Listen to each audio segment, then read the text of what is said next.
Right, so we've had the autumn statement that it's another assault on ordinary incomes is of no surprise. The Labour alleged opposition have said their piece whilst basically agreeing with the Tories that there is this £55 billion black hole to fill, to nobody's surprise either. But who told them there was this black hole and who's telling them to fill it? Richard Hughes and his team at the OBR today lay out starkly the impact of global headwinds on the UK economy, and I'm enormously grateful to him and his team for their thorough work. The argument we have is not with the Office for Budget Responsibility. Our argument is with the government that they've made the wrong choice.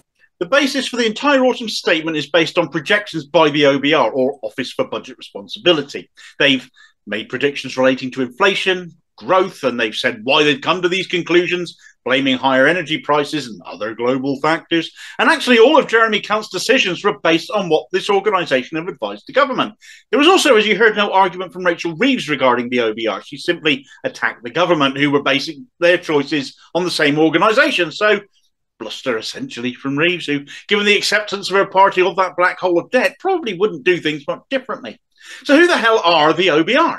Who are these people who tell the government and other parties stuff, who they all seem to revere, who they then make policy and budgeting decisions based on what they're told by them? The Office for Budget Responsibility was formed in 2010 by the incoming coalition government and George Osborne particularly. Presumably he needed somebody to check his sums, having been put in charge of the nation's economy with just an O-level in maths. He actually studied history at university, so astoundingly underqualified for the job, but then it's who you know, not what you know in their world. Anyway, the OBR is sold as being this independent body from government, advising it on the health of the UK economy, to which end it produces reports twice a year, at the autumn statement and at the annual budget. Now, before the OBR came along, the government made these forecasts itself on the economy. Hey, government actually deciding stuff for itself. Heaven forfend they do such a thing. So to me, it just smacks of Osborne having set up a scapegoat for himself in case anything goes wrong. In case. Because he then had somebody to blame for it. Take the 2012 omnishambles budget, for example. Osborne came in for a lot of stick over this, you might recall. George Osborne got it into his head to close a load of VAT loopholes, ensuring that certain products that got away with not adding VAT had to start doing so. You might remember, as one example, the pasty tax. I certainly do. But it was just one of several bizarre products caught up in Osborne's VAT obsession. Sports drinks, caravans, the rental of hairdressers' chairs even. There were plenty of other examples, and why? Because the OBR forecast that by closing VAT loopholes and anomalies over the 3 years from 2012, the Treasury could raise nearly £1 billion. VAT is a particularly regressive tax, though. It's a tax on purchases, and it disproportionately hits people who spend disproportionately more of their incomes, so ordinary working class folks, rather than those with more wealth. So just the sort of people the Tories love to target.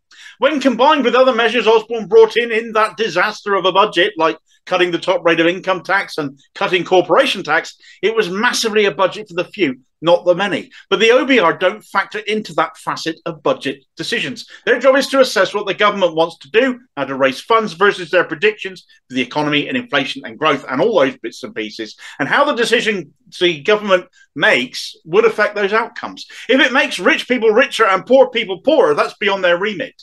If the maths works for them, then the government can say they're making the big, bold decisions needed, even though they could likely do this without inflicting pain on the least well off. And this is the worst aspect of the government in using an outside agency like the OBR to aid it in justifying their decisions. It can give credence to cruelty, of which we've seen far too much over the last 12 years. Of course, the OBR making recommendations to governments when you have a particularly bad or inept government isn't necessarily a bad thing. And governments not seeking the advice of the OBR can lead to catastrophe. Liz Truss and Kwasi Kwarteng's budget that lost the UK some £55 billion and created this black hole, as the OBR have reported. Well, the OBR had nothing to do with it. They weren't consulted one iota.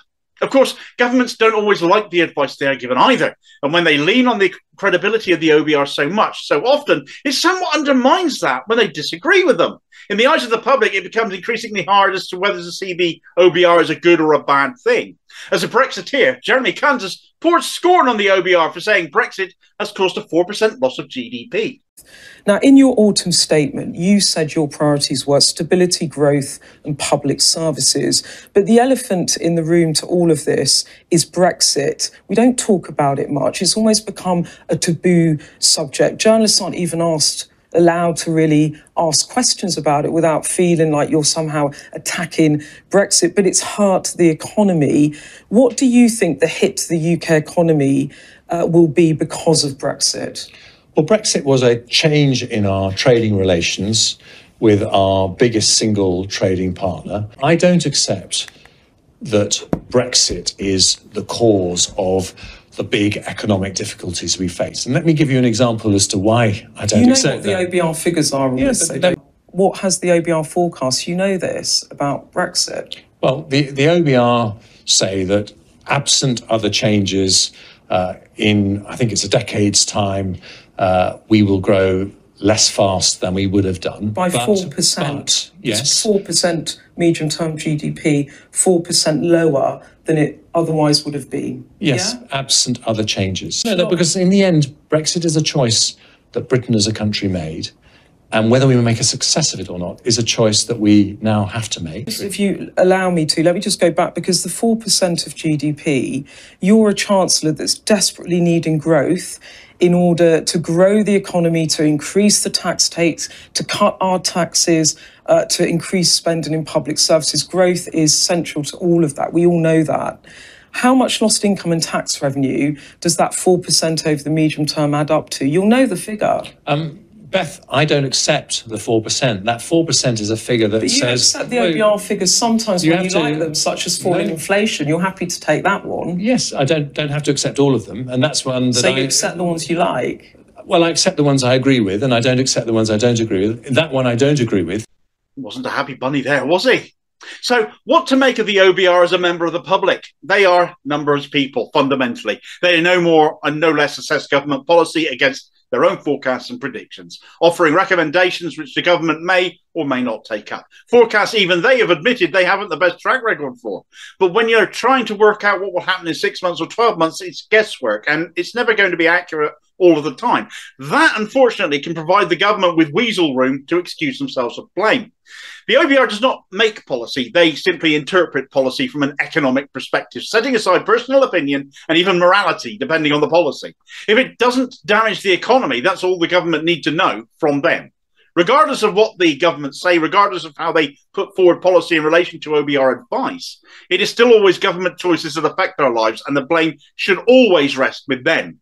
That said, it wouldn't hurt the OBR if it's truly as independent of government as we keep being told it is, to express a bit more humanity in its reports. But having been set up by Tories and only ever run under the governance of Tories, is the will there for it to do so?